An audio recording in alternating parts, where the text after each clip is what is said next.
In this video, I'm going to share with you folks 10 tips that I wish someone told me when I first started e-biking.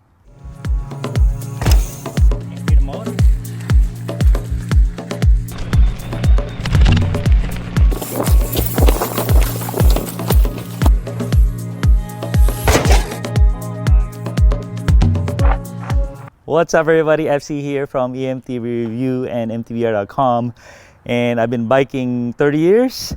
E-biking for about 10, and the last 3 years I've done the majority of my biking with this assisted type, and I've learned a lot of things along the way that I wanted to share with you guys because they're so relevant in 2024. By the way, this is just kind of the thing I do. Cargo bike shootout is coming up, so subscribe please, and if you want to support the channel, buy through the links in the description. The number one tip I have for you guys is carbon fiber doesn't matter. XX1, all these high-end stuff, it doesn't really matter that much for e-bikes. Look at this. I have my cross-country bike right here, and this is all carbon. This is all the trick stuff, SRAM X01 with the light stuff, carbon wheels. And this stuff is okay for this kind of bike, but for e-bikes, it hardly matters. The 3 pounds that you save here is not relevant on the 3 pounds that you save here or on your Levo. Basically, you spend the last 80% of the money lightening up your bike, and it really doesn't matter. In fact, it can harm it even more because they have lightweight cogs, lightweight chains, and really you want the beefy, chunky stuff for these e-bikes with a lot of power, all right? So now that I saved you a lot of money, $5 grand instead of 15 grand, I wanna help you spend it with tip number 2, and that is spend the money on your brakes and your suspension. Brakes is not that expensive, and if your bike doesn't have the best brakes or you don't feel they're optimized, then go for the good stuff. And I do have a roundup of the best 4-piston brakes over here. So what you're talking about is just a lot of pistons, big pads, big rotors, really optimized for the braking because you're gonna do a lot of descending and steep stuff at that too. The other side of it is suspension. When you have a 50-pound bike that's going down a lot of downhills, you want the suspension to be controlled and dialed. And how you do that is with a lot of damping with superior materials. So unlike the carbon fiber that I told you about, here you're gonna notice the effect of your investment. So brakes and suspension, spend the money there. Number 3 tip is about your chain and your drivetrain. On your normal bike, you put out maybe 100 to 200 watts if average, but on an e-bike, the bike itself will put out 500 watts. And you add your 100 to 200, there is 3 times the load on your chain. So what you want to do is you want to treat that chain, like your best friend.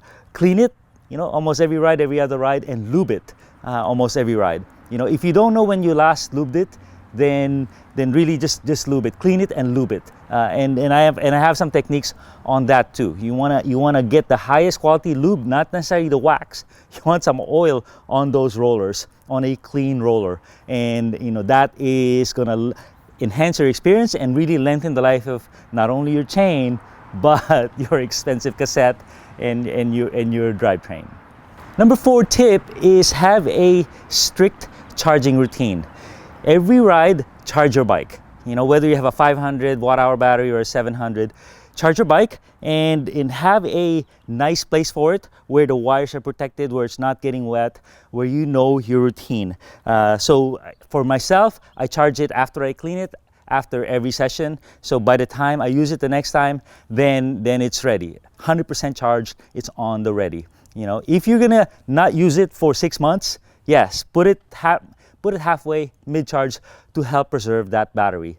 But have it easy and regular and routine so you don't have to think about it. And the other tip I'll tell you about charging, because a lot of the errors really come from here, is before you go out on a ride, on your drive, loaded in your truck, why don't you turn on your bike and pedal around the driveway, make sure everything is working, the shifting, the motor, the modes, because I can't tell you how many times people have arrived at the trailhead and there's a problem, bike won't turn on, or the battery's almost dead.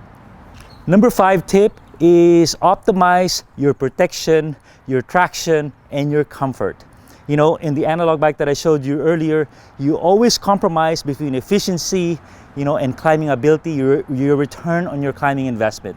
You know, you don't want the grippiest tires because, you know, they're hard to climb on. You know, you have a lot of drag. But on an e-bike, you don't have to worry about that much. Unless you're draining your battery on every ride, just get the chunky meat that protects you. You know, wear your knee pads, wear your full face helmet if you need, you know, that saddle and the tires that are optimal for you. Even your pedals, you know, maybe you don't like your clipless pedals, but you feel they're more efficient when you're sprinting out of a corner or something. You notice that all these cargo bikes have flat pedals. That's not by accident. You know, clip in only when you need to. This might be an opportunity for you to learn how to use flat pedals because they are much safer and much more convenient. And on an e-bike, you know, that 3% sprinting and efficiency compromise that you lose, it doesn't really matter. Number 6 advice is on shifting. The first thing is you don't need that many gears, and this is a call out to the manufacturers. Everyone's got 12 speed on their bikes because you feel that's what we used to use, right? Well, guess what? On an e-bike, you don't need that many speeds, and what happens is our chains just get narrower and the cassettes get thinner. They just wear out faster.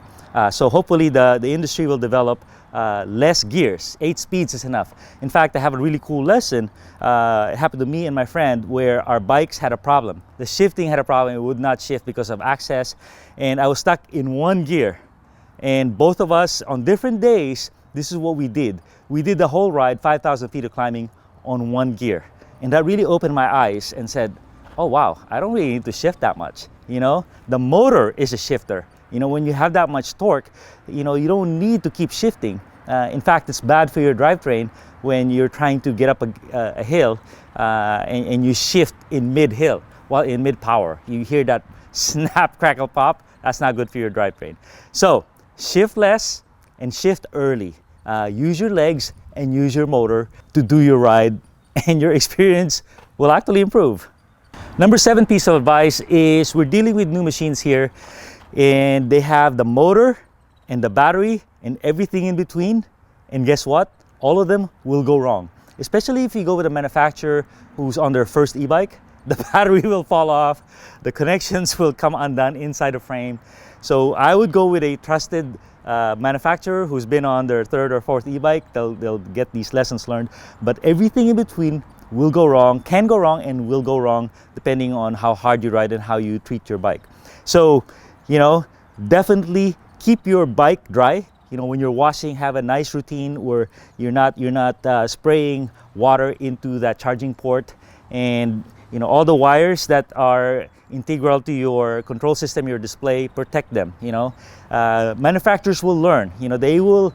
You know, in fact, they will make thicker wires. They will make less of these spring-loaded connectors. You know, they will have, you know, really robust connectors. But until then, understand that these can and will go wrong, and you do need to have a bike shop. You know, whether it's your local bike shop or a mobile repair bike shop that you trust, that your friends have used, because you'll be caught without a bike. My backup is have more than one e-bike, because when that e-bike goes bad or that motor connection is bad or flaky, you can't fix it yourself. Number 8 piece of advice is that the e-bike is a tool. It's a great tool, one of the greatest tools invented by man, I think. I might be biased, but you should go ahead and use it. Use it for your daily life. So these are all cargo bikes. What's happening here is these are car replacements. You know, instead of loading up your kids and your angry kids in your car and fighting that angry mom traffic to the local school or park, why don't you load them like right here? You know, use your car less, use these more. Instead of loading your bike in your truck or your vehicle, why don't you bike to the trailhead? So there's so much utility that these e-bikes allow. So use it and really use it to enhance your life, to improve your riding skills, and just to be a happier biker who's riding a whole lot more.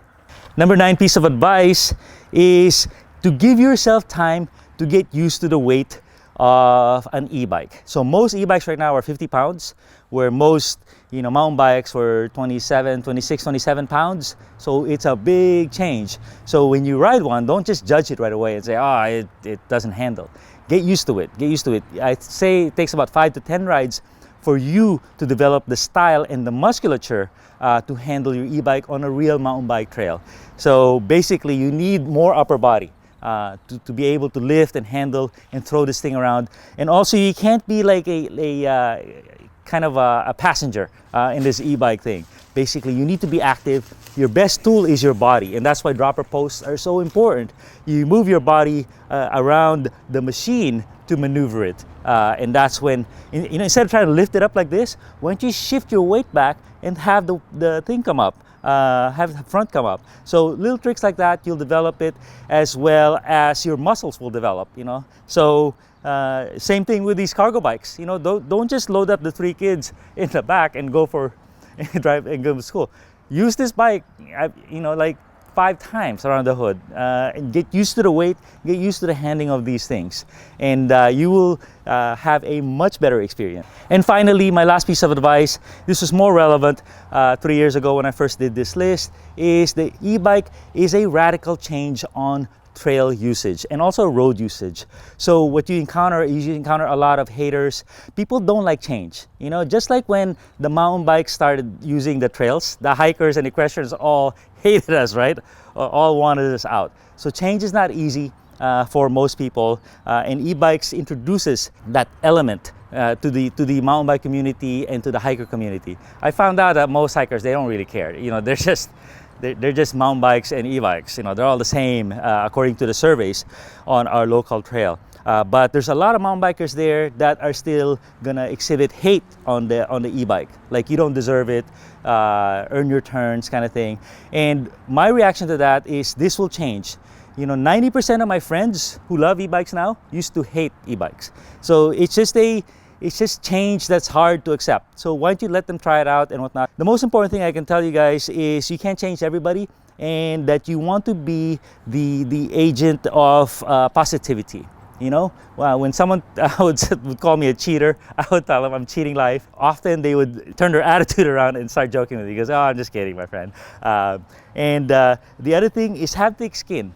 Be comfortable in your own, be respectful of everybody, be the first one to do trail work and to be an activist on the trails, but have thick skin. Don't let someone who doesn't let you pass ruin your day. Just go about your business and spread the good word, because we all know where this is going, and Europe is there already. I heard that 20% of all bike sales now are e-bike in the US. In Europe, I think it's well over 50%. So this sport is going to continue to grow, and it's up to us, the stewards who are enjoying it the most, to ensure that everyone has a positive experience and we get good access out there on the roads and on the trails. Thanks a ton, everybody.